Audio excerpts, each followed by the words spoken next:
ছোটবেলা থেকেই আমরা শুনে আসছি প্রার্থনায় সুফল মেলে, বিশ্বাসে মিলায় বস্তু, এইসব প্রবাদ। কেউ বিশ্বাস করেছি, কেউ বা করিনি।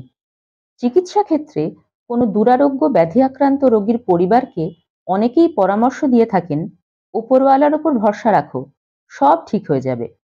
তবে অতি আধুনিক বিজ্ঞানমনস্ক অনেকেই হয়তো ভাবেন যে প্রার্থনায় সুফল মিলবে কেমন করে, এর বৈজ্ঞানিক ব্যাখ্যা কি, প্রামাণ্য তথ্যই বা কোথায়। তাদের অবগতির জন্য জানাই, 1988 সালে ডক্টর র্যান্ডলফ বার্ড একটি সমীক্ষা করেছিলেন এটা জানার জন্য যে দুয়া অর্থাৎ প্রার্থনায় কি সত্যিই ফল মেলে, দুয়া কি সত্যিই দাওয়া বা ওষুধের কাজ করে। এবং এই সমীক্ষার যে ফলাফল পাওয়া গেছে তা সত্যিই চমকপ্রদ।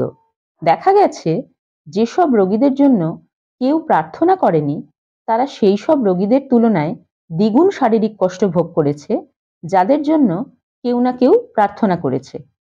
এই তথ্য পাওয়া গেছে 1999 সালে নিউ ইয়র্কের পেঙ্গুইন থেকে প্রকাশিত ডেল এ ম্যাথিউজ ও কনি ক্লার্কের লেখা the faith factor, proof of the healing power of prayer বইটি থেকে।